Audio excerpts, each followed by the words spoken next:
नमस्कार। Justice for प्रिया में आप सबों का स्वागत है। ये प्रिया बीपीएससी की शिक्षिका है और 26 जनवरी को गणतंत्र दिवस के दिन संदिग्ध स्थिति में इसकी मौत हो जाती है। हालांकि घटनास्थल से सुसाइड नोट मिलना, घटनास्थल से जिस तरीके से हैंग होकर वो मरी है, वो सारा एविडेंस है, लेकिन परिजनों का आरोप है कि नहीं, हमारी बेटी की हत्या हुई है और हत्यारा कोई और नहीं, उसका हस्बैंड, उसकी सास, उसकी ननद और ननद का बेटा है। एफआईआर पढ़ने से लगता है कि जो बातें वो कह रहे हैं कि 5 लाख रुपया हमसे तिलक मांग रहा था, हमारी बेटी ने हमें फ़ोन की और हम वो पैसा नहीं दिए, इसीलिए हमारी बेटी की मिलकर इन लोगों ने हत्या कर दिया। हालांकि घटनास्थल पर जो साक्ष्य है, घटनास्थल से ने पुलिस ने जो चीज़ें बरामद की हैं, दूर दूर तक ऐसी कोई संभावना नहीं जताई जा सकती है। हाँ, उस स्थिति तक पहुंचने में प्रिया के मनः स्थिति को इन एफआईआर के सहारे समझा जा सकता है। प्रिया कटिहार की रहने वाली थी। पहली पोस्टिंग इसकी भागलपुर में हुई। पिछले वर्ष इसकी शादी होती है वैशाली के लड़के से। अब आप समझिए, कहाँ भागलपुर, कहाँ वैशाली। शादी के बाद ये ट्रांसफ़र कराकर वैशाली आती है और जहाँ ससुराल है उससे थोड़ी दूर पर इसका स्कूल है, तो स्कूल के पास ही हुए किराए के मकान पे रहने लगी है। जरा इसके जर्नी को गौर करिए। कटिहार एक अलग संस्कृति, एक अलग भाषा, एक अलग मिजाज का जिला है वो। वहाँ से ये इसकी पढ़ाई हुई। नौकरी के बाद इसकी पोस्टिंग भागलपुर में हुआ। कटिहार और भागलपुर में कोई ज़्यादा दूरी नहीं है। भागलपुर में इसकी पोस्टिंग हुई। इसके माँ बाप से जब ये सवाल हुआ कि भागलपुर, कटिहार और कहाँ वैशाली, इतनी दूर अपनी बेटी की शादी क्यों की, और वो भी एक ऐसे व्यक्ति से जो आईसीआईसी का ब्रांच मैनेजर या असिस्टेंट मैनेजर है, जो एसबीआई या बाकी किसी बैंक में के तरह इसका कोई मैनेजर का कोई वजूद नहीं है। यहाँ मैनेजर का कंसेप्ट कुछ और ही है।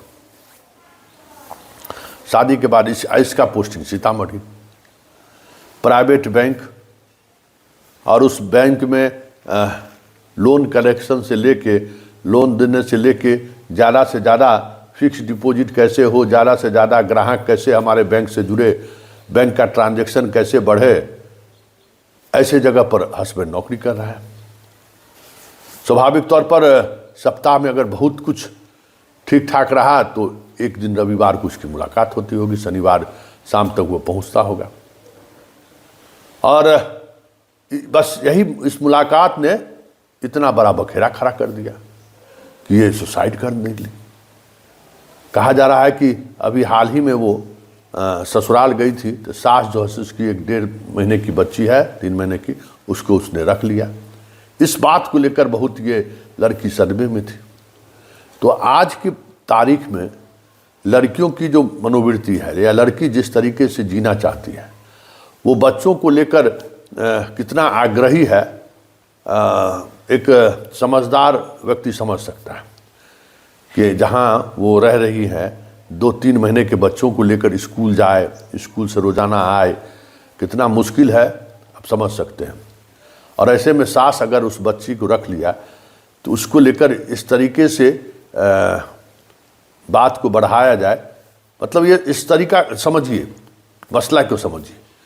क्योंकि इस दौर में जो महिलाएं घर से बाहर निकलकर सरकारी नौकरी कर रही है या प्राइवेट नौकरी कर रही है, हम बार बार कहते हैं कि अपने बिहार में महिलाओं को नौकरी के लिए तो घर से बाहर निकाला जा रहा है, लेकिन कोई सपोर्ट सिस्टम नहीं है, न बेहतर अस्पताल है यहाँ कहीं कि आप बीमार पड़ गए, फ़ोन किया तो तुरंत आ जाए, न सामाजिक परिवेश में ऐसा कोई माहौल है जहाँ अकेले लड़कियाँ रहें और सुरक्षित महसूस करें।